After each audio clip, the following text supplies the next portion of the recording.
Okay, now. Bonjour à tous, bonsoir à tous, où que vous soyez.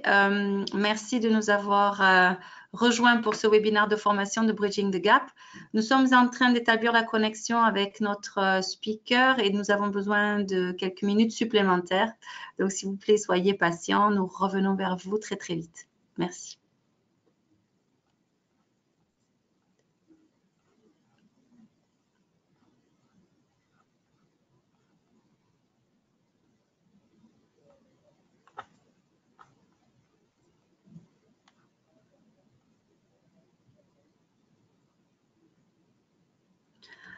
Alicia, did you see this chat already?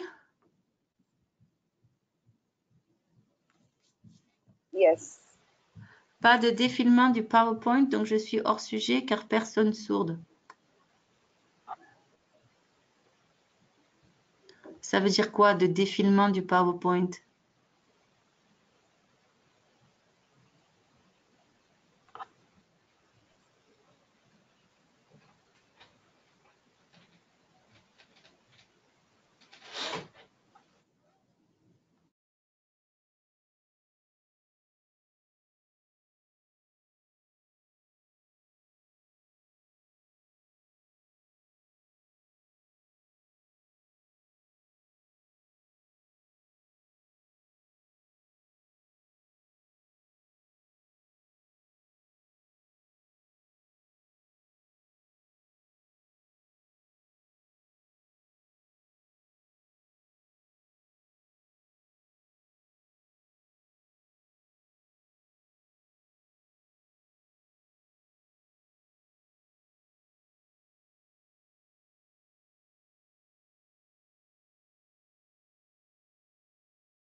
Alicia, can you hear me? Yes, I think he's here. Imed has connected? Yeah. I'm just waiting because Have you been in I touch don't. with Okay. him? Hi, Med.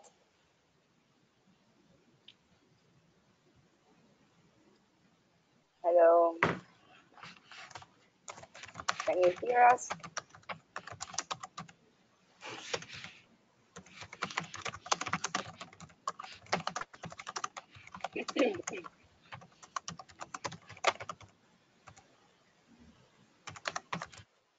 Imed?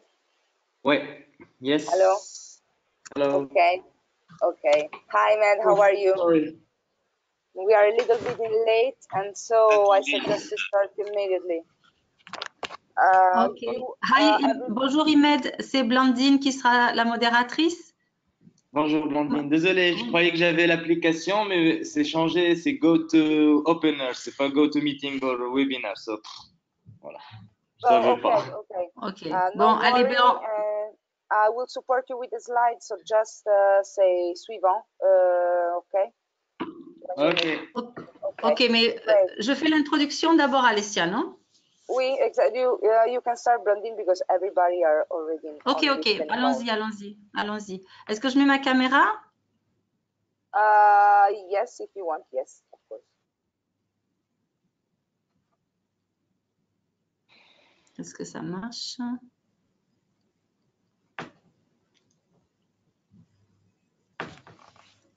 Ok, on m'entend à présent?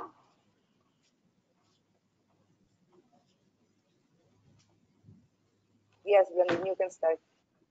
Oh, ok. Can you see the presentation? Sorry. Oui, c'est sur l'écran. Okay. But did you start for everybody now? Yeah, you can start. Blandine. Ok. Ok, rebonjour ou rebonsoir à vous tous, où que vous soyez dans le monde.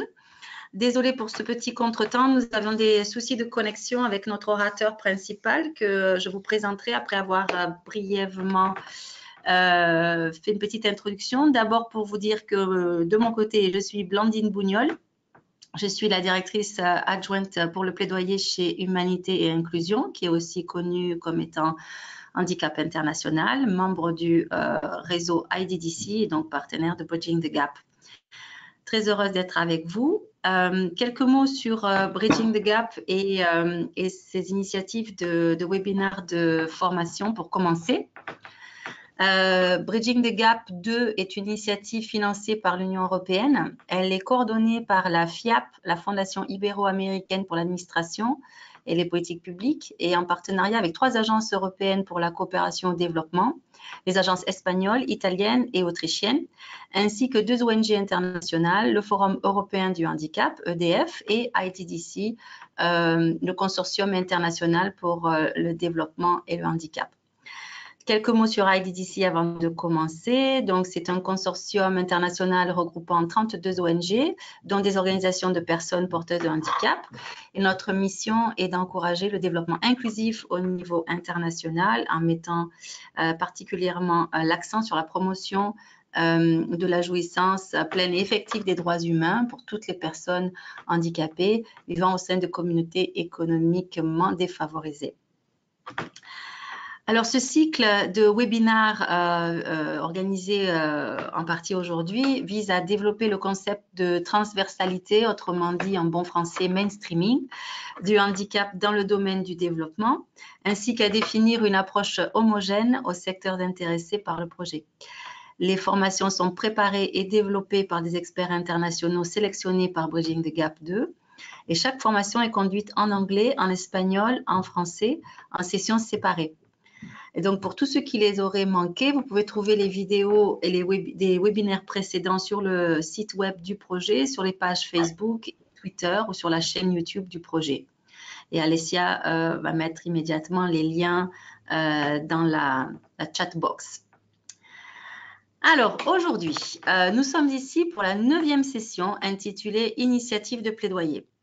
Le plaidoyer pour l'inclusion, c'est essentiel pour renforcer les personnes handicapées dans l'exercice de leurs droits et pour lutter contre toute forme de discrimination dans tous les domaines de la vie. Il est donc primordial que la voix des personnes handicapées et de leur porte-parole soit entendue et pour cela, il faut s'assurer que cette voix soit claire et précise. Trop souvent, malheureusement, les politiques nationales et internationales venant en soutien à la Convention sur les droits des personnes handicapées manquent ou sont inadéquates ou bien sont mises en œuvre de manière inefficace. Et donc, mettre en place des initiatives de plaidoyer vise à influencer les décideurs politiques, à savoir ceux et celles, ou celles et ceux, en bon, politiquement correct, celles et ceux qui sont en mesure de légiférer, négocier ou allouer des budgets relatifs aux politiques publiques formelles. Le plaidoyer est donc nécessaire à la cohésion sociale et comporte un travail par et avec les OPH et implique de renforcer les capacités des représentations des personnes handicapées afin de leur conférer vis-à-vis des institutions qui affectent leur vie un pouvoir de participation, de négociation, d'influence, de contrôle et de responsabilisation. Cette session aujourd'hui traitera des sujets ci-dessous. Alors, on va commencer par le rôle du plaidoyer pour l'inclusion dans le cadre des droits humains, les différentes typologies de plaidoyer, les cadres et les outils légaux, la connaissance de base pour un plaidoyer efficace et la mise en œuvre d'une initiative de plaidoyer. Et pour cela, nous avons avec nous un expert qui est Imed Ouertani, qui est défenseur des droits des personnes handicapées en Tunisie. Depuis la révolution tunisienne de 2011, il a planifié, mis en œuvre et évalué plusieurs actions de plaidoyer dont la plupart ont été couronnées de succès. Ces actions ont porté sur des modifications législatives, telles que la modification de la loi électorale et de la constitution tunisienne. En outre, il s'est efforcé de garantir les engagements politiques au niveau national, comme la signature de la Charte tunisienne des droits des personnes vivant avec un handicap, qui a été signée par les partis politiques représentés par 187 députés à l'Assemblée des représentants du Parlement. En 2016, il a obtenu une maîtrise en droit dans le domaine du droit et politique en matière de handicap international et comparé à l'Université nationale d'Irlande de Galway.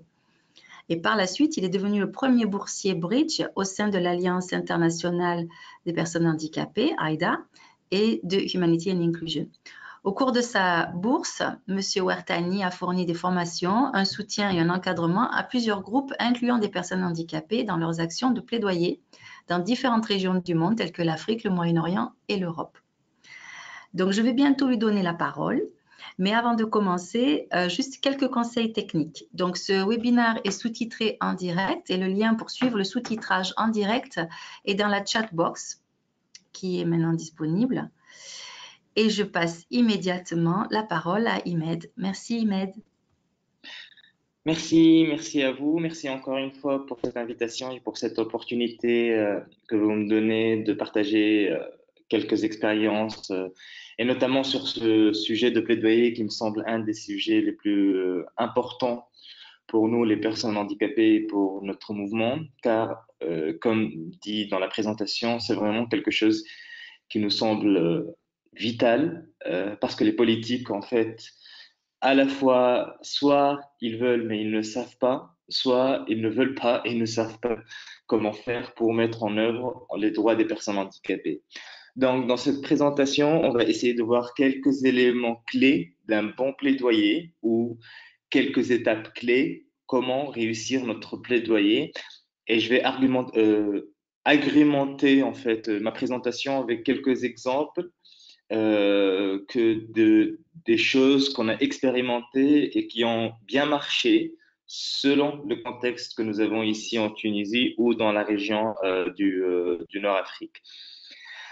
Donc, next. Donc, on va commencer, suivant. Donc, on va commencer avec qu'est-ce que c'est qu'un plaidoyer. Le plaidoyer, en fait, il y a beaucoup de définitions qui chaque organisation ou chaque même dictionnaire présente en fait plusieurs définitions sur le plaidoyer. En fait, le plaidoyer, c'est un ensemble d'actes qui visent à un changement positif d'une politique, d'un organisme ou d'une organisation, des attitudes ou des programmes d'une institution ou même d'un pays. Donc, c'est aussi la prise de parole pour attirer l'attention sur une problématique et sur laquelle on voudrait avoir des solutions.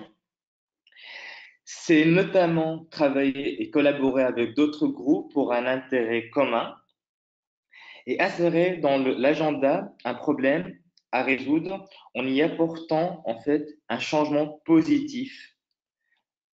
Et en fait, ici, le mot-clé, c'est le changement positif. Un plaidoyer visera toujours à avoir un changement positif. C'est-à-dire, c'est la plus grande différence entre ce qu'on appelle le plaidoyer et le lobbying. Le lobbying, c'est une des méthodes du plaidoyer, mais si on dit lobbying, c'est juste un changement. Mais le plaidoyer en lui-même, c'est apporter un changement positif qui va intéresser un groupe de jeunes, une population, pour améliorer leur situation. Suivant. Donc, quelles sont les étapes primordiales pour un bon plaidoyer? Premièrement, il faut bien analyser la situation dans le pays ou dans la situation, c'est-à-dire le sujet qui nous intéresse. Premièrement, dans cette analyse, on va analyser la problématique. Quel est le problème? Dans les problèmes politiques, c'est-à-dire qu'il y a beaucoup de problèmes qui ne sont pas vraiment d'ordre politique, mais ce qui nous intéresse ici, c'est les problématiques d'ordre politique. Les acteurs, qui sont les parties prenantes de cette problématique? L'environnement. Quelle est la situation de notre pays ou de la situation? C'est-à-dire politique, économique, sociale, etc. Les options de changement. Quand on fait un plaidoyer, quand on analyse une situation, quelles sont les options de changement? Ensuite, définir un objectif et une stratégie de plaidoyer. Qu'est-ce qu'on vise? On a analysé la situation, on connaît notre problème, et maintenant, qu'est-ce qu'on vise comme changement? Qu'est-ce qu'on vise? Quel est notre objectif et comment on souhaite réaliser cet objectif? Choisir un objet à traiter par l'action de plaidoyer. Et nous allons voir après comment on fait ce choix. Parce que les problématiques, ils sont souvent très mêlés. Il y a vraiment beaucoup de causes pour une problématique, mais comment on va choisir l'objet de notre plaidoyer?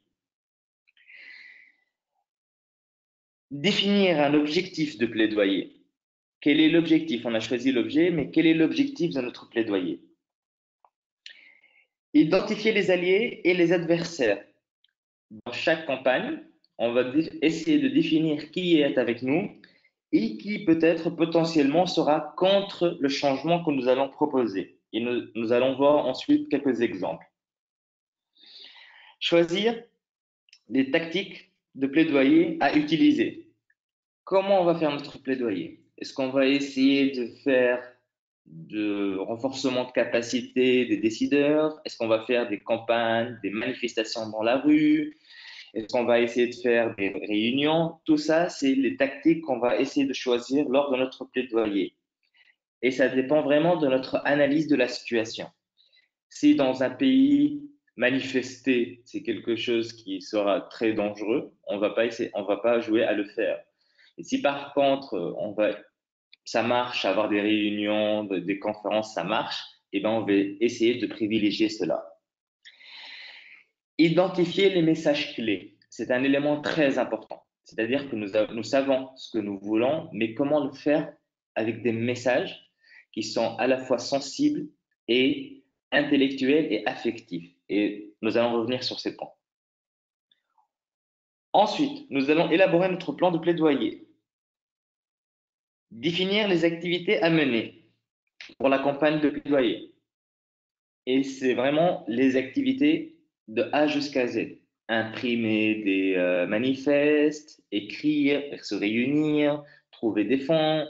Tout ça, c'est la série d'activités qu'on va essayer de faire. Fixer un calendrier et des responsables. Très souvent, on va fixer un calendrier. Par exemple, durant les 2 premières semaines, on va imprimer. Après les 2 prochaines semaines, on va essayer de distribuer ces manifestes. Mais très souvent, on oublie qui est responsable de chaque activité. Donc, il est important de définir à la fois le calendrier et de définir le calendrier et les responsables des activités. Préparer un budget, il nous faut des fonds et mobiliser ces fonds. C'est-à-dire, on va essayer de trouver de l'argent pour faire notre campagne de plaidoyer et on va essayer de mobiliser des fonds pour que ça marche. Ensuite, enfin, exécuter, suivre et évaluer le plan de notre plaidoyer. Il nous faut présenter les messages et nous allons voir, comme je l'ai dit, comment articuler ces messages, utiliser les médias, gérer les rencontres, rédiger les lettres de plaidoyer et suivre, évaluer les actions. Suivant. Comment on va définir l'objectif de notre plaidoyer? La cause à défendre. Nous devons choisir notre cause à défendre. C'est le problème qui nécessite une action politique. Notre cause, nous devons choisir une cause qui nécessite un changement politique. L'objectif global, la finalité, c'est-à-dire c'est le rêve, c'est-à-dire que c'est l'objectif final. Notre plaidoyer est une étape, la campagne de plaidoyer que nous allons choisir est seulement une étape pour atteindre cet objectif global. Cet objectif global fait référence à l'ensemble des problèmes que nous essayons de traiter. L'objectif spécifique, quant à lui, c'est le changement que nous visons maintenant. C'est vraiment l'objectif de cette campagne, la campagne de plaidoyer que nous avons choisi de traiter. Donc, suivant, analyser la situation. La première étape, c'est, comme on a dit, c'est analyser la situation. Comment on va faire ça? Tout d'abord, il nous faut collecter des données. Il s'agit de collecter, d'analyser et d'utiliser les informations à notre disposition. Ces données, qu'elles soient quantitatives ou qualitatives, susceptibles de soutenir la campagne de plaidoyer. C'est-à-dire quantitative et qualitative. Quantitative, c'est tout ce qui est chiffre, tout ce qui est donné, tout ce qui est disponible officiellement et officieusement, par exemple par les recherches d'organisation, par exemple dans les différents documents de rapports de projets d'organisations internationaux. Tout ça, c'est des données quantitatives. Mais qualitatives, dans le plaidoyer, il y a aussi une très grande importance des informations qualitatives, avoir des témoignages de personnes qui souffrent de la problématique que nous essayons de traiter, à mettre des visages, des photos, des choses comme ça qui vont essayer d'influencer aussi l'affectif des décideurs. Les cibles. Quand on va collecter les données, quand on va analyser, on va essayer aussi de trouver les cibles. Qui sont les cibles? Les cibles, c'est les décideurs politiques qu'il est possible d'influencer en vue d'avoir le changement positif que nous souhaitons. C'est les responsables gouvernementaux, les parlementaires, un responsable local. C'est la personne qui décide, c'est la personne qui a le pouvoir de faire le changement que nous souhaitons. Ensuite, c'est assurer le soutien, construire des alliances avec d'autres acteurs, individus ou groupes adhérents ou soutenant la cause que nous souhaitons. Il nous faut trouver ces personnes, ces individus ou ces groupes qui soutiennent notre cause, afin de construire des alliances. Ensuite, quand on analyse la situation, on va essayer de trouver les canaux de communication. Quel est le média qui marche? La voie de transmission, est-ce que c'est des lettres? Est-ce que c'est des lettres publiques? Est-ce que c'est la radio? Est-ce que c'est la télé? Est-ce que c'est la presse? Ou c'est les réseaux sociaux? Tout ça, on va essayer d'analyser et voir quelles sont les voies de communication qui vont avoir le plus d'impact quand on fait une campagne de plaidoyer. L'exécution, c'est mettre en œuvre la série d'actions ou d'activités planifiées pour atteindre les objectifs spécifiques. Donc, c'est-à-dire mettre en place ou exécuter le plan d'action. Suivi et évaluation. Le suivi consiste à récolter les données permettant de mesurer l'avancement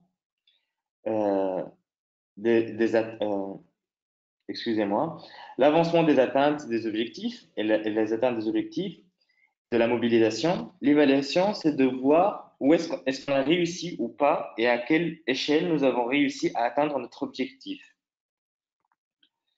Suivant. Qu'est-ce qui détermine la cause à défendre? Donc, premièrement, c'est la vision et le message. Qu'est-ce que ça veut dire? Quelle est la vision qu'on a de cette cause? Est-ce qu'on est pour, par exemple, on va prendre un exemple, est-ce qu'on est pour l'inclusion des enfants handicapés dans l'école ordinaire? Est-ce qu'on est contre? Quelle est la vision qu'a la société par rapport à ça? Et les messages. Comment on va écrire un message? Quels sont les messages que nous allons donner à la société pour argumenter notre position? L'analyse de la cause. Quand on fait une analyse, des fois, on va se retrouver, on va comprendre que la cause est très, très difficile à régler. Si surtout, c'est un problème économique, tout ça, donc on va essayer de changer notre cause. La compréhension de la cause. Si nous avons une compréhension minime de la cause, il est très souvent dangereux de s'aventurer. Par exemple, si on veut, je vais te donner un exemple, si on veut l'augmentation du budget du ministère des Affaires sociales, mais nous ne connaissons pas comment fonctionne en fait le financement du budget du ministère. Il est très difficile d'aller argumenter ou discuter avec les décideurs si nous ne connaissons pas le processus de création de ce budget. Donc, il est très important de connaître d'abord tous ces éléments avant d'aller défendre cette cause. Suivant. Il y a des conditions primordiales pour choisir la cause ou la campagne de plaidoyer. Comment on peut définir ça? Donc, la cause à défendre doit être précise et axiale. Il nous faut être précis dans ce que nous demandons, dans le changement positif que nous requérons. Et ce changement doit être axial, c'est-à-dire qu'il doit viser le maximum de personnes handicapées. Ça doit être un changement clé. Pour exemple, si dans une campagne de plaidoyer, et c'est une histoire vraie, vous demandez que les billets d'avion soient à moitié prix pour les personnes handicapées, est-ce que c'est quelque chose d'axial? Pas du tout, parce qu'il y a une minorité de personnes handicapées qui a la chance aussi de prendre les avions et de voyager. Donc, c'est vraiment quelque chose qui n'est pas axial, même si c'est un choix. Possibilité d'atteindre des résultats faciles et en lien avec la cause et d'assurer des succès ultérieurs. Il nous faut, quand on fait un plan d'action, il nous faut aussi s'assurer que nous pouvons atteindre des succès faciles dans les premiers pas. C'est-à-dire que si une cause est très difficile à atteindre, il est primordial d'avoir en fait des étapes de réussite pour essayer d'avoir des succès ultérieurs. Pourquoi? Parce que quand on a des succès faciles au début, ça va motiver les gens, ça va motiver le volontaire, ça va motiver le mouvement à continuer dans cette route. Si d'abord la première étape est très difficile à atteindre, parce qu'une campagne de plaidoyer, c'est pas vraiment quelque chose d'une semaine ou d'un mois, ça peut durer des années. Et donc, il nous faut toujours avoir des succès successifs pour pouvoir en fait continuer à avoir la même motivation et la même mobilisation. Qu'elle soit une cause qui mobilise, c'est-à-dire qu'il nous faut avoir une cause qui va entraîner avec nous plusieurs groupes, même pas les personnes handicapées, par exemple les enfants, les parents d'enfants.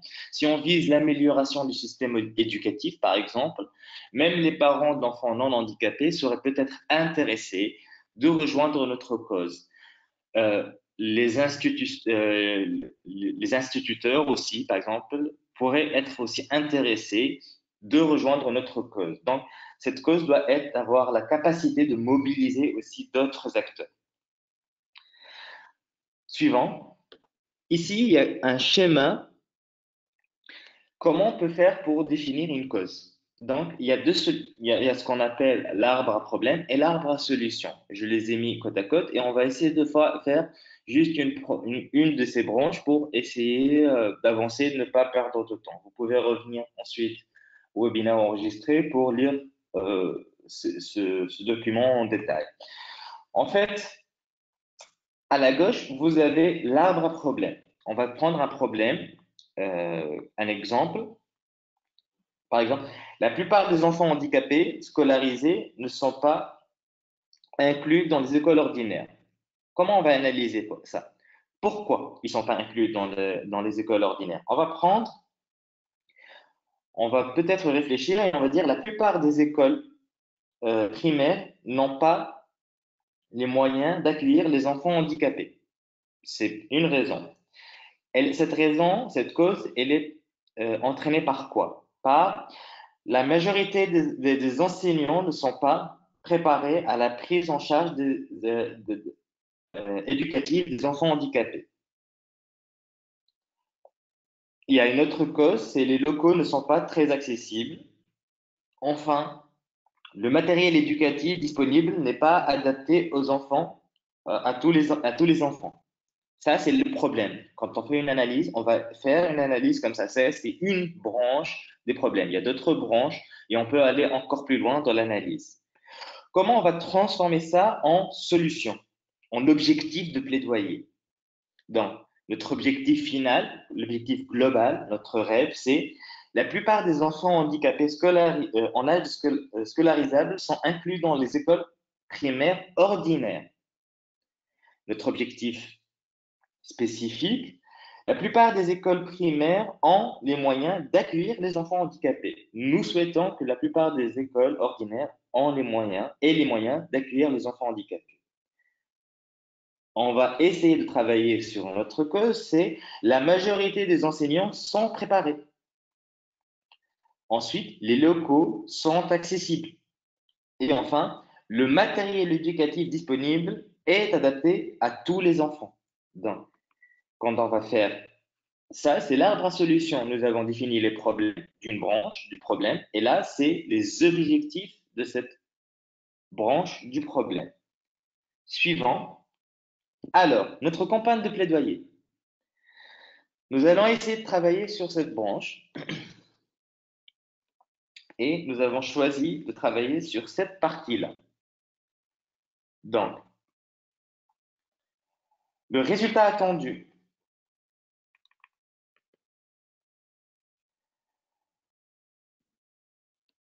Le manuel éducatif disponible et adapté à tous les enfants. Donc, nous allons essayer de faire en sorte que le manuel éducatif disponible soit adapté à tous les enfants. On va essayer également de faire que les locaux soient accessibles. On va essayer également que la majorité des enseignants soient préparés. Chacun de ces trois branches est une campagne de plaidoyer. On peut aller encore plus loin. Par exemple, si on allait réfléchir, la question c'est comment faire en sorte que le manuel éducatif disponible soit adapté à tous les enfants. C'est ça c'est une cause à défendre dans une campagne de plaidoyer. Comment faire en sorte que les écoles soient accessibles?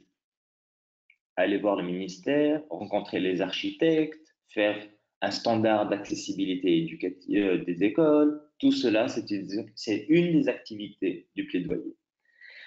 Ces activités de plaidoyer, par effet, vont nous aider à atteindre ce que j'appelle le rêve ou l'objectif global, c'est que la plupart des enfants scolarisables sont dans les écoles ordinaires. Ça, c'est juste un exemple.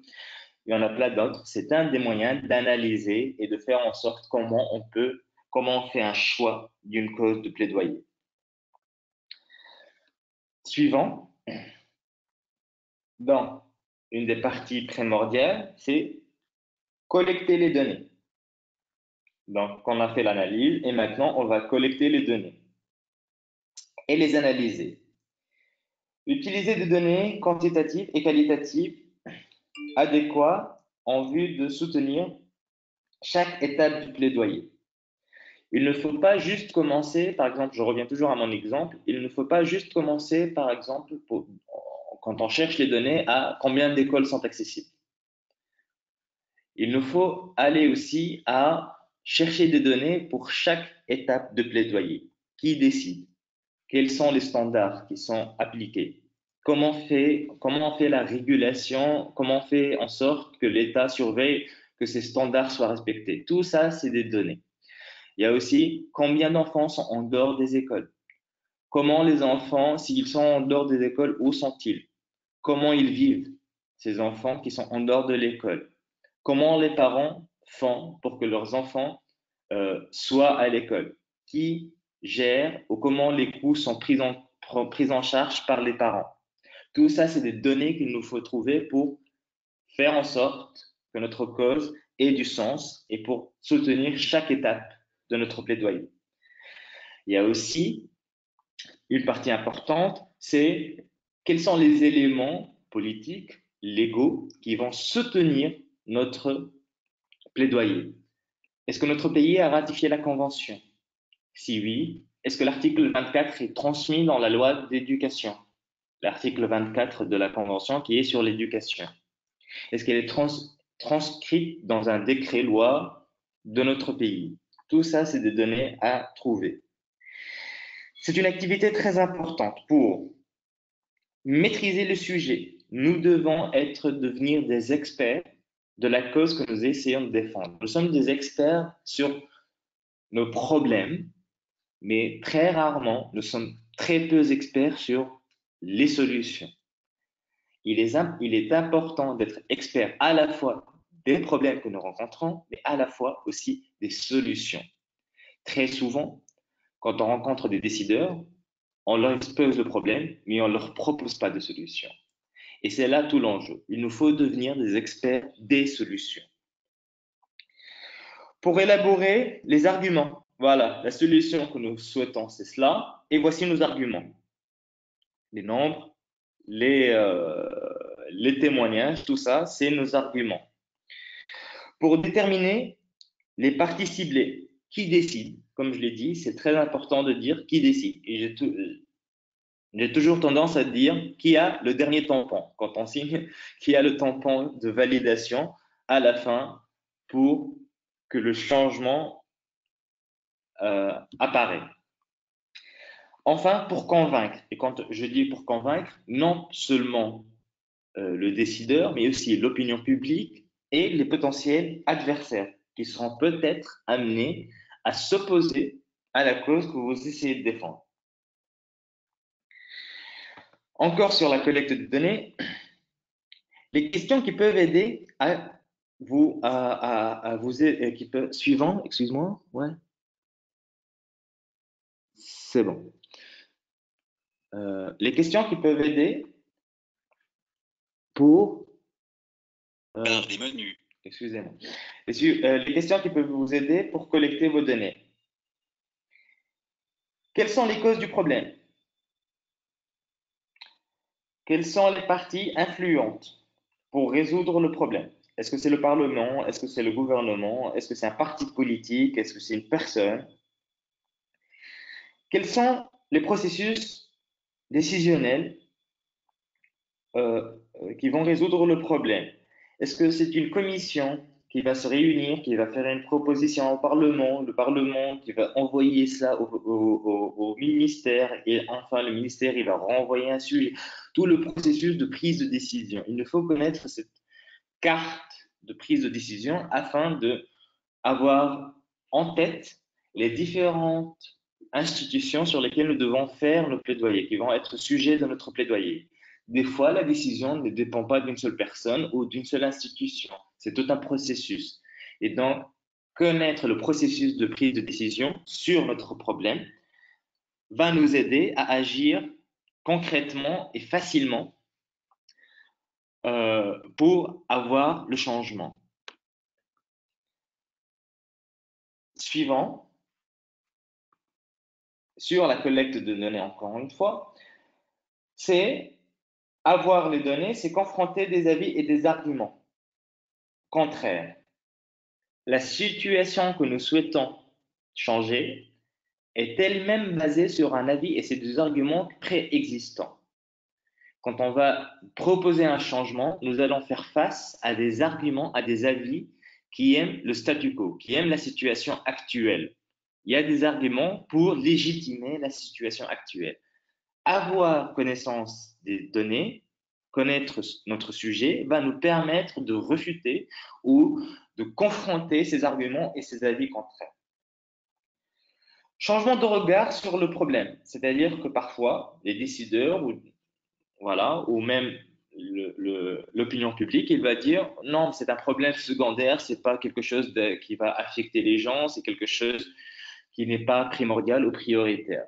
Avoir connaissance des données, ça va nous permettre de faire un changement de regard sur ce problème. Réfuter les a priori. Comme on a dit, réfuter les a priori, c'est-à-dire que la situation que nous souhaitons changer est basée sur des a priori. Tout va bien. Les enfants, par exemple, les enfants dans les centres spécialisés sont très bien, tout va bien, ils sont bien là-bas, ils sont bien pris en charge. Donc, les a priori, c'est que tout va bien dans la situation actuelle. Comment nous devons faire pour que ces a priori changent? C'est d'avoir le maximum de données. Et enfin, c'est la révision des stratégies sans succès et appuyer les stratégies ou les politiques avec succès. Ça va nous permettre de dire cette stratégie ou cette politique ne marche pas parce que voilà, il y a des résultats qui le montrent. Par contre, ce que vous faites là, ou ce qui existe dans d'autres pays, ça marche et voilà les résultats. Ça va nous permettre aussi à la fois d'appuyer ce qui marche et de diminuer ou de refuter ce qui ne marche pas. Suivant. Maintenant, nous allons discuter.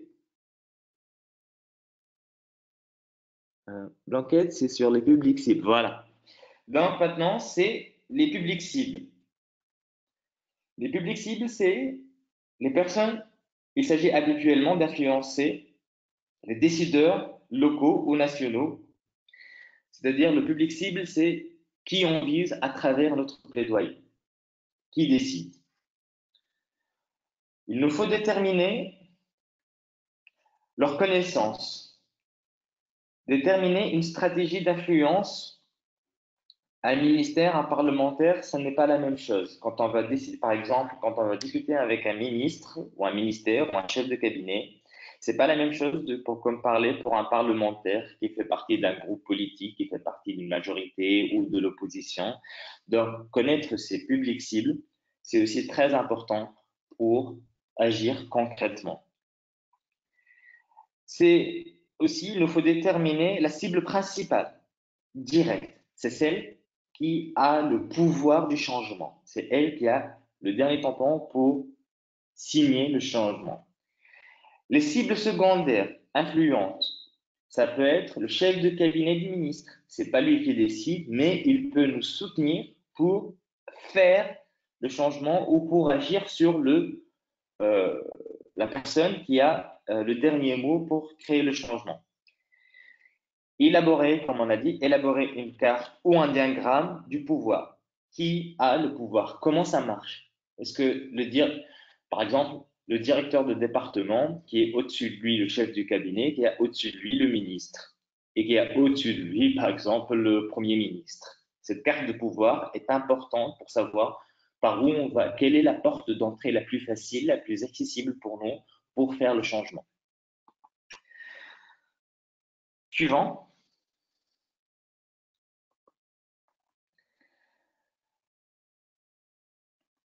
Donc,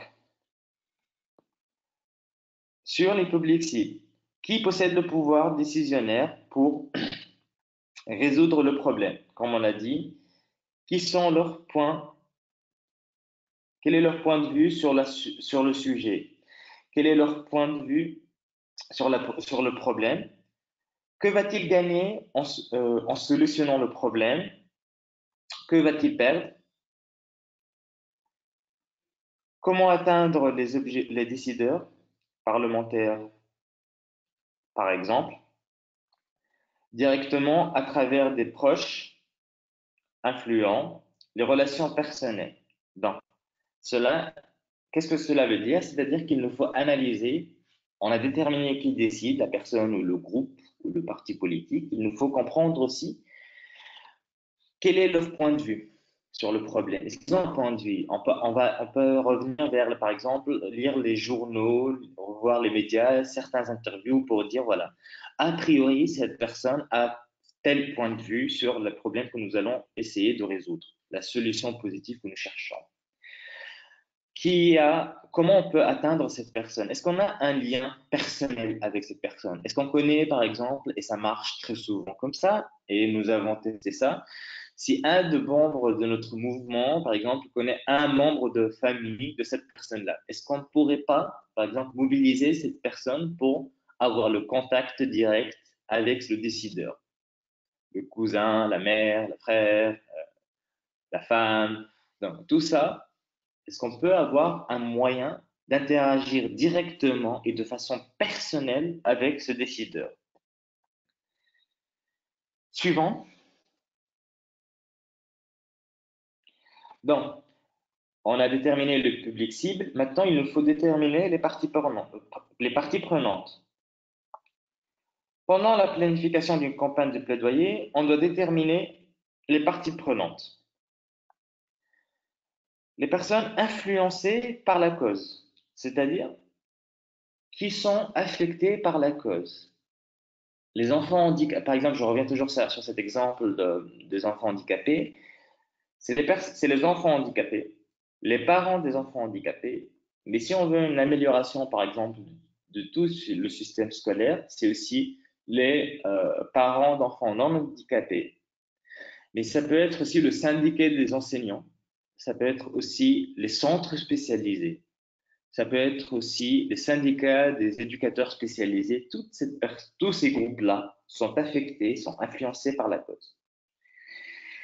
Les personnes qui peuvent influencer la cause, les décisionnaires, donc les parties influentes indirectes qui permettent d'atteindre la partie décisionnaire. Comme on a dit, il y a des fois des parties influentes, mais qui n'ont pas le pouvoir décisionnaire. Ils sont influentes, mais ils n'ont pas vraiment le pouvoir décisionnaire. Par exemple, le président du parti politique dans la majorité qui est au gouvernement. C'est à la fois une personne influente, mais qui n'a pas le pouvoir décisionnaire. Elle peut influencer le décideur. Suivant. Donc, quel est le changement que nous visons? Ça dépend du public cible. Si notre public cible, si ce que nous voulons faire, c'est un changement d'une institution, d'un gouvernement, d'un ministère, c'est un changement dans les politiques. Donc, c'est quelque chose qui va avoir trait à la politique, à la législation, au budget, au décret, à des choses institutionnelles, systématiques. Mais si c'est une personne que nous voulons influencer, un parlementaire, un ministre, un gouverneur local, le maire, c'est plutôt des changements d'attitude, de la vision, des comportements. Donc, ça va être une relation plutôt de sensibilisation. Ce n'est pas un changement systématique que nous souhaitons, mais c'est plutôt un changement d'attitude de cette personne, un changement de son regard, un changement de son attitude, de son comportement. Il est très important de dissocier entre les deux, très souvent ou parfois. La solution, les lois, le budget est totalement là, mais ça ne marche pas. Pourquoi? Parce que c'est une seule personne qui ne veut pas, qui ne sait pas comment mettre en œuvre ce qui a été décidé. Le système est là, mais ça ne marche pas parce que c'est la cause personnelle. C'est une personne qui bloque. Et donc, ce que nous souhaitons, c'est le changement d'attitude, de vision et de comportement de cette personne. Suivant. Importance d'analyser la position des parties prenantes. Il est important de déterminer qui sont nos alliés et nos adversaires. Déterminer qui cibler en priorité afin de maximiser les effets. Déterminer la stratégie d'influence spécifique et adaptée à chaque acteur. concentrer l'attention et les moyens de manière à assurer une efficience maximale,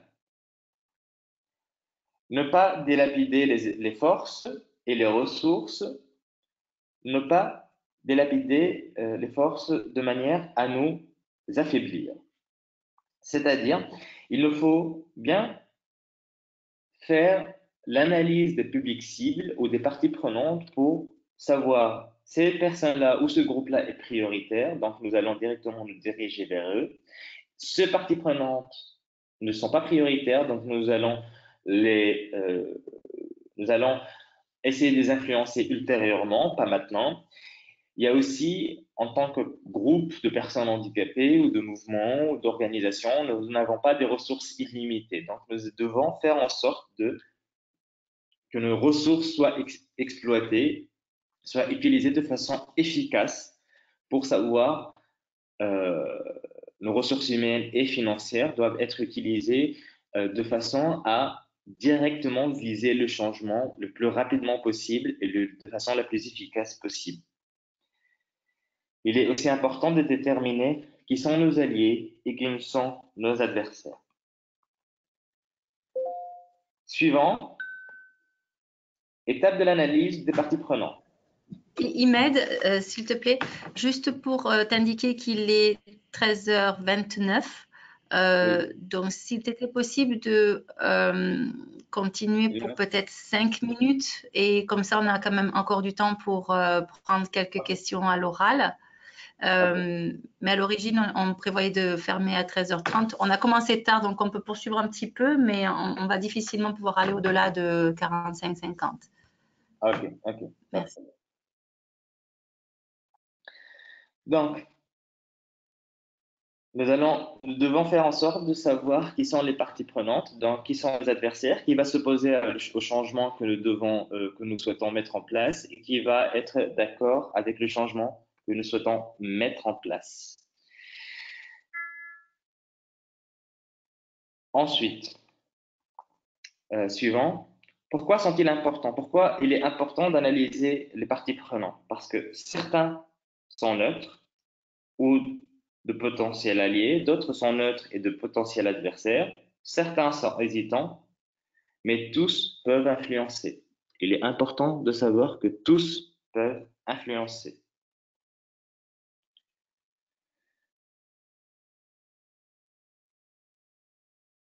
Donc, nous allons directement sauter ces parties-là pour aller sur la question du message. Donc, c'est la diapo numéro 25. Donc, comment on va composer notre message? Le contenu et les idées ciblées, les arguments utilisés pour convaincre. La langue et les termes utilisés. La forme, par quel moyen sera présenté le message pour assurer la meilleure influence. Réunion, lettres, publicité, tous ces éléments-là, comment on va essayer de mettre en place notre message et comment nous allons essayer de le transmettre. Le temps et l'espace. Quel est le meilleur moment pour présenter la lettre? Y a-t-il un lieu qui détermine le mieux la présentation de la lettre avec le plus de crédibilité? Par exemple, si on va parler des enfants ou des familles défavorisées, il est très souvent mal vu de faire une conférence dans un hôtel 5 étoiles. Ça va diminuer la crédibilité de notre message. Si par exemple notre pays est en cours d'élections législatives ou présidentielles, il est peut-être aussi c'est un moment privilégié pour présenter la lettre ou les messages de notre plaidoyer et de commencer la campagne de plaidoyer en utilisant ce moment clé pour influencer les décideurs. Suivant, quelles sont les caractéristiques d'un message clair ou d'un bon message? Le message doit être succinct, c'est-à-dire être le plus réduit possible, expliquer le fond du problème, être clair. Comme je l'ai dit, vise l'affectif en plus de l'intellect et vise les conséquences, l'intérêt, la motivation d'agir. Donc, c'est cela aussi, avoir un message.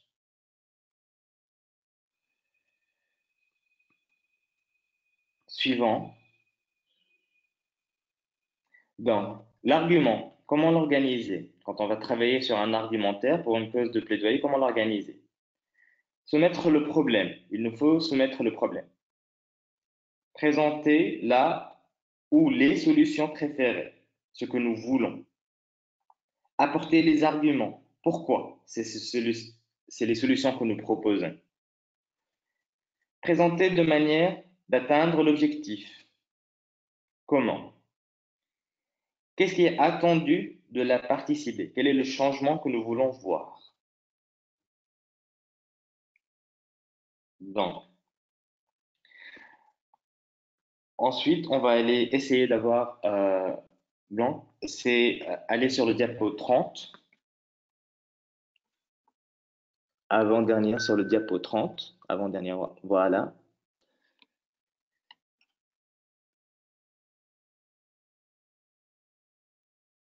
Est-ce que c'est bon? Il y a un sapin dans l'arbre, dans la diapo 30. Et pardon, c'est la mobilisation de moyens. Voilà, là, c'est la mobilisation de ces moyens de communication. Excuse-moi, c'est pas la diapo 30. Voilà, là, il y a...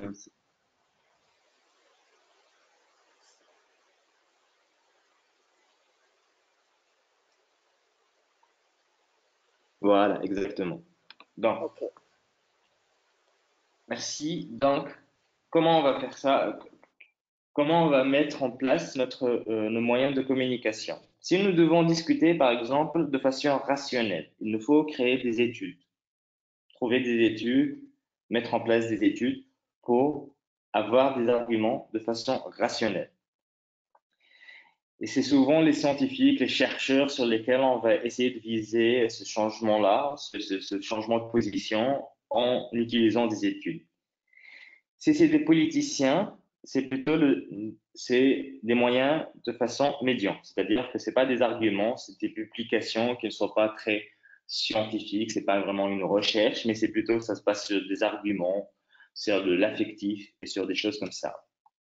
Si on va se diriger vers le grand public, on va plutôt utiliser des slogans et des moyens de communication simples. C'est-à-dire, on va créer des slogans comme le slogan très bien connu, rien sur nous, sans nous. Ça, c'est un slogan qui a beaucoup fonctionné et qui a mobilisé la totalité de la communauté des personnes handicapées. Dernière diapo, c'est suivant, c'est comme construction des alliances. Comment on peut construire des alliances? Donc, certaines questions peuvent nous aider pour déterminer comment on peut construire des alliances et avec qui. Tout d'abord, il faut nous poser la question, pourquoi a-t-on besoin d'alliances? Est-ce qu'on est capable de faire la campagne de plaidoyer tout seul? C'est pratiquement impossible, il nous faut toujours des alliances. Quelle relation avec le plaidoyer? Cette alliance, ces personnes que nous avons déterminées, quelle est leur relation avec le plaidoyer? Est-ce qu'ils sont capables de faire du plaidoyer? Est-ce qu'ils ont des renforts? Est-ce qu'ils ont la capacité financière, ressources humaines, connaissances pour nous soutenir pour faire une campagne de plaidoyer? Qui et pourquoi? Quelle organisation pour assurer une approche participative et un leadership horizontal? Il est très important quand on construit une alliance d'avoir un leadership horizontal. Aucune organisation indépendante ne voudra avoir un leadership vertical, c'est-à-dire une organisation qui est au-dessus des autres et qui décide tout. Il faut toujours avoir, quand on construit une alliance, un leadership horizontal. C'est une approche participative.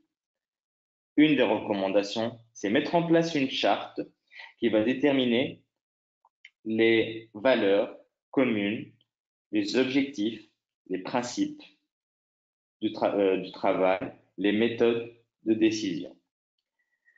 Donc, il est important, quand on fait une campagne de plaidoyer, de mettre en place cette charte quand on construit une alliance, car parfois, certains membres de l'alliance peuvent dévier et c'est très important d'avoir cette charte. Enfin, dernière diapo, donc next, suivant, et je vais finir avec ça, c'est exécution, exécuter la stratégie ou le plan d'action du plaidoyer. Pourquoi je n'ai pas développé ces points? Parce qu'il n'y a pas vraiment de recette de cuisine pour exécuter un plan de plaidoyer. C'est pas quelque chose, c'est pas scientifique. Ça dépend du moyen, ça dépend des moyens, du contexte, des personnes, du pays, des connaissances. Donc, des fois, ce n'est pas étape 1, étape 2, étape 3. C'est vraiment quelque chose qui est très flexible, qui dépend aussi des connaissances qu'on a, des moyens, du contexte sur lequel on travaille. Il y a aussi des événements qui peuvent arriver qui vont nous pousser à accélérer notre mouvement de plaidoyer. Comme on l'a dit, par exemple, la Tunisie, la révolution est apparue soudainement, ce n'était pas prévu. Et donc, le mouvement des personnes handicapées s'est retrouvé à travailler sur la constitution tunisienne, nouvelle constitution. Et nous avons tout fait pour qu'il y ait un article dans la constitution. Donc, exécuter le plan d'action, exécuter l'ensemble des activités prévues pour atteindre les résultats. Quelle action, qui s'en charge, comme on l'a dit, comment, quand, tout cela, c'est des moyens. Quels sont les moyens? Quels sont les indicateurs? Tout cela, c'est vraiment quelque chose qui est propre à chaque contexte, à chaque organisation. Mais les éléments discutés au début, c'est-à-dire toutes les étapes de collecte de données, de mobilisation et tout ça, va nous aider à répondre à ces questions. Voilà, je vous remercie. En fait, j'avais prévu beaucoup plus d'informations, mais le sujet de plaidoyer est vraiment très large. J'ai essayé d'argumenter avec certains exemples et j'attends vos questions. Merci beaucoup et encore une fois, désolé pour ce petit retard. Et je suis totalement ouvert à vos questions.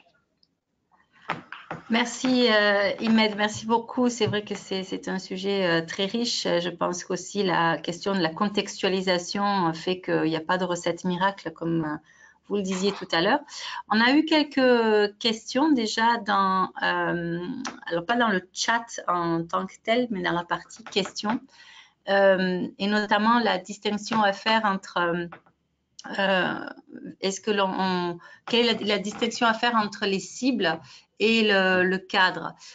J'ai compris la question comme étant à savoir dans des contextes où par exemple il y a une certaine instabilité politique, où peut-être les maires ou les ministres ou les parlementaires changent souvent, il y a peut-être un risque en fait à travailler auprès de ces cibles-là, quand en fait l'objectif visé serait un changement du cadre politique ou réglementaire. Donc, comment arriver à un changement dans les politiques avec des décideurs qui éventuellement sont assez volatiles? J'ai compris la question comme ça en tout cas.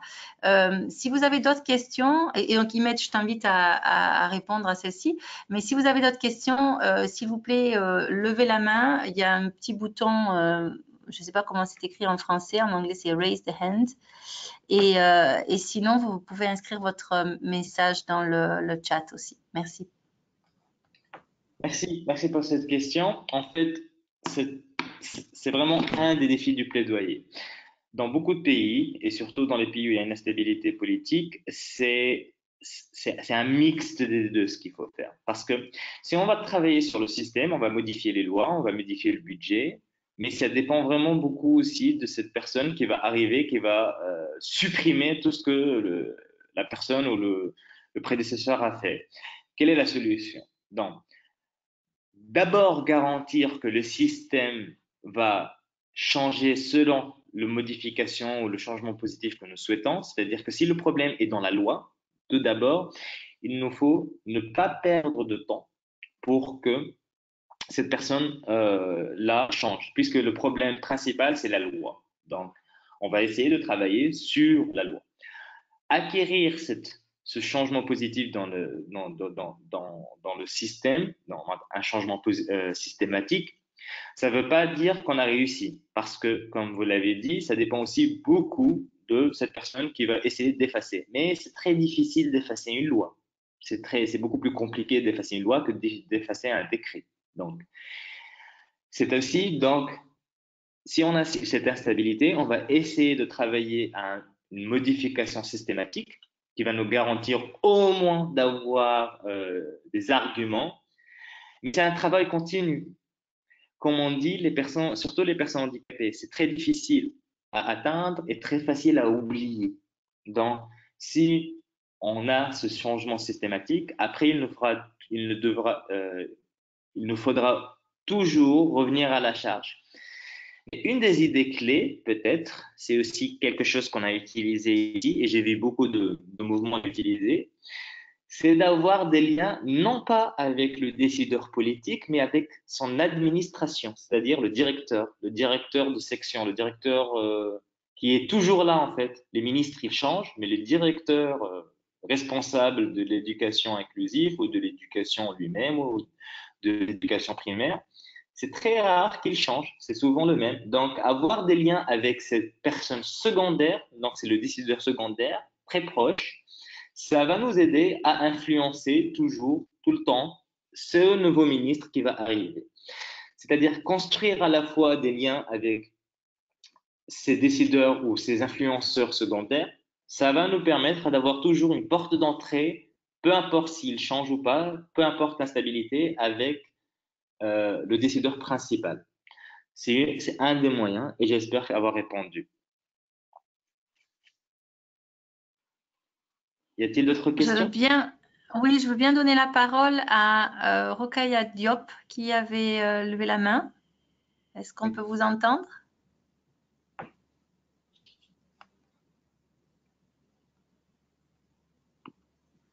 J'ai vu le symbole de lever de la main, mais je ne crois pas qu'on entende cette personne. J'essaie de voir dans le chat s'il y avait des questions par rapport à ça.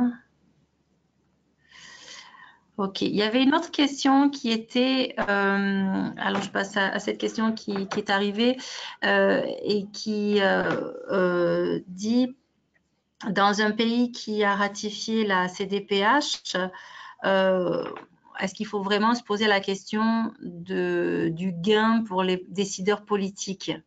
Ou est-ce que cela viendrait dans le sens qu'ils auraient intérêt à mettre en œuvre des mesures de mise en œuvre efficace de la CDPH? En tout cas, c'est comme ça que je comprends la question. Je m'excuse à l'avance si j'interprète mal les questions, mais Très bonne question. Très bonne question. Oui, très bonne question et c'est toujours une question qui revient. Je vais te demander, s'il te plaît, si tu peux mettre la diapo 23 en fait sur quelle orientation stratégique qui répond à la fois à la première et à la deuxième question. Quelle orientation stratégique? Voilà. Donc, il faut toujours se poser quel gain a le décideur politique. Pourquoi? Parce que même si la convention est une obligation légale, il est important que cette convention soit, il y a aussi un webinaire qui traite de ça, que cette convention soit que les lois nationaux soient harmonisées avec la Convention internationale des droits des personnes handicapées. Pourquoi on va se poser la question de l'intérêt de ces décideurs politiques? Parce que il peut, voilà, par exemple, je vais prendre l'exemple de la Tunisie, c'est mon pays, donc je peux en parler comme je veux. Donc, là, on a ratifié la convention en 2008. On est en 2019 et pour l'instant, il y a très, très, très peu de dispositions de la convention qui sont mises en œuvre. Pourquoi? Parce qu'en fin de compte, les décideurs politiques, mis à part qu'il n'y a pas vraiment de système pour les obliger concrètement à mettre en œuvre la convention. Donc, il vaut mieux avoir une orientation stratégique. Il y a plusieurs orientations stratégiques pour essayer de les influencer. Par exemple, sur l'intérêt de ces décideurs politiques, il est très souvent utile d'aller vers ce qu'on appelle le soft power, c'est-à-dire que aller dire à ces décideurs politiques, regardez, beaucoup de bailleurs de fonds, l'USAID, l'AFD, l'Agence française de développement, le GIZ, l'Agence allemande de développement, ont intégré dans leur fonds, dans l'obligation de leur fonds, la partie qui concerne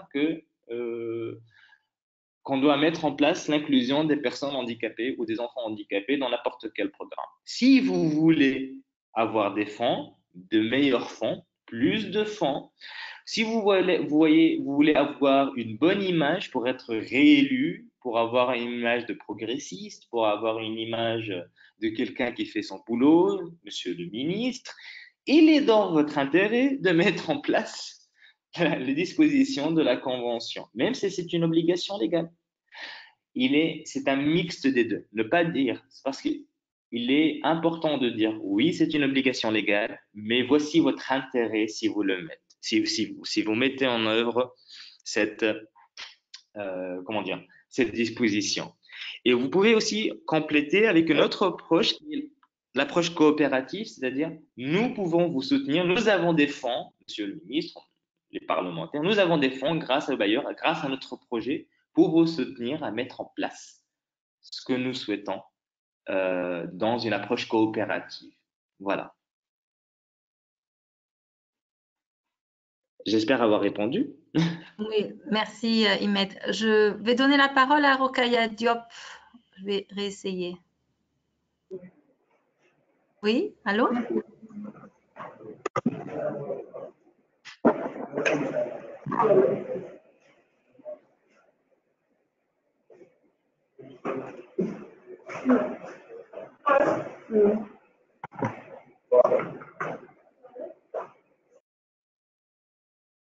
Bon, je m'excuse, on doit passer. Il y avait une autre question de la part de Zouenabou Zavadogo. Je vais lui donner la parole.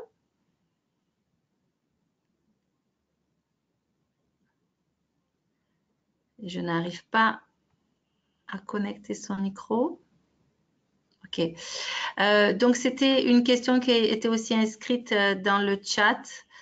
Cette personne demandait à revenir en fait sur les stratégies de communication parce que voilà, elle aurait aimé en savoir un peu plus. Et j'ajoute la dernière question, et je suis désolée, après ça on va devoir terminer, qui nous vient du Sénégal, de Mor Sokna, qui explique qu'il y a un système de points focaux dans les ministères pour les questions de genre, à savoir est-ce qu'il serait intéressant de mettre en place ce système pour les personnes handicapées, et donc quel plaidoyer pourrait être mis en œuvre pour cet objectif-là. OK. Donc, pour les moyens de communication ou pour la stratégie de communication, en fait,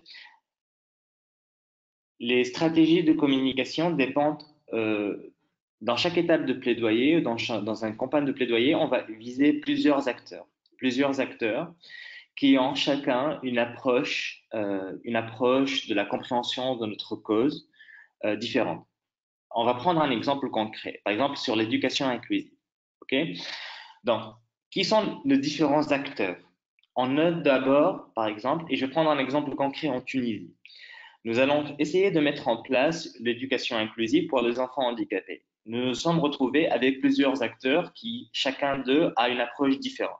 Premièrement, nous avons trouvé les chercheurs. Les chercheurs, eux, ont trouvé, l'argumentaire pour eux, c'était la qualité. Donc, nous avons essayé d'avoir des recherches. On travaillait au même niveau de discussion avec eux. C'est-à-dire, nous avons fait des études pour prouver que l'éducation inclusive, et il y a beaucoup d'études qui le prouvent, pour essayer de les convaincre. Ensuite, nous avons trouvé aussi l'UNICEF, qui est un acteur important. Donc, l'UNICEF, qui a une obligation de respecter les conventions internationales quand elle soutient un pays. Donc, nous avons essayé de travailler avec eux dans une communication basée sur les arguments législatifs et légaux internationaux, la Convention internationale, mais aussi les objectifs de développement durable. Donc, c'est aussi un argument politique. Nous avons trouvé aussi le ministère qui, son argument à lui, c'était vraiment l'argument de budget, ça coûte plus cher. Nous avons déjà un financement qui part vers les centres spécialisés, qui est sous le ministère des Affaires sociales. Donc, nous avons essayé de trouver comment on peut dégager des fonds pour mettre en place l'éducation inclusive. Et nous avons trouvé un opposant. L'opposant, c'est la Fédération des associations de centres spécialisés. L'argumentaire qu'on a essayé de trouver, c'est l'intérêt commun. Vous voulez avoir, les travailleurs de ces centres spécialisés veulent avoir une meilleure situation. Donc, il est dans leur intérêt que ça soit, leur centre se transforme en centre inclusif, pris en charge par l'État, donc ils deviennent des employés publics. Il y a une meilleure situation en Tunisie, je ne sais pas dans les autres pays, mais en Tunisie, il est beaucoup mieux d'être fonctionnaire de l'État. Donc, on a essayé de trouver ces stratégies de communication et dans ces messages-là. Et vous voyez, c'est pas vraiment, c'est la même cause, mais nous avons transformé notre message dépendant à qui nous nous adressons. Ce qui nous a permis ça, c'est vraiment d'analyser les différentes parties prenantes. Ensuite, pour la deuxième question, c'est totalement une des dispositions de la Convention, c'est d'avoir des points focaux. L'article 33, c'est l'article 33.1, si je ne me trompe pas, qui vise et qui dit aux États parties de mettre en place dans les différents ministères, à la fois horizontalement et verticalement, des points focaux qui seront en charge de soutenir la mise en œuvre de la Convention et de faire le suivi de la mise en œuvre de la Convention. Donc, si ça existe dans le genre, c'est un argument pour vous. C'est-à-dire que vous pouvez vous baser sur l'expérience des mouvements du genre qui ont réussi à avoir cela, mais en plus, vous avez encore un argument légal, c'est-à-dire ce qu'on appelle un argument d'autorité, c'est un argument législatif de la Convention dans l'article 33 qui dit que les États doivent mettre en place ces points focaux. Donc, prendre l'expérience du genre et l'adapter à ce que vous voulez, et en plus ajouter cet argument légal. Voilà, j'espère avoir répondu. Merci beaucoup, Imed. J'espère que, en effet, ces réponses auront bien aidé nos participants. Je suis désolée, on va devoir clore cette session. Bien sûr, elle est encore très riche. Vous pouvez prendre contact sans doute avec Alicia de Bridging the Gap et pour avoir plus d'informations sur tout cela. Je vous rappelle que l'enregistrement de ce webinaire sera disponible sur le site internet et les réseaux sociaux du projet de Bridging the Gap, et un email de suivi vous sera envoyé avec un petit sondage, avec aussi le matériel d'apprentissage, donc la présentation PowerPoint d'Imed. Et donc, la prochaine session de webinaire se centrera sur les questions des femmes et des handicaps. Et donc, vous pourrez vous inscrire pour celle-ci aussi. Je vous souhaite une belle journée, une belle soirée. Encore un grand merci pour votre participation et à très bientôt. Merci à vous et à très bientôt. Merci pour votre écoute. Merci.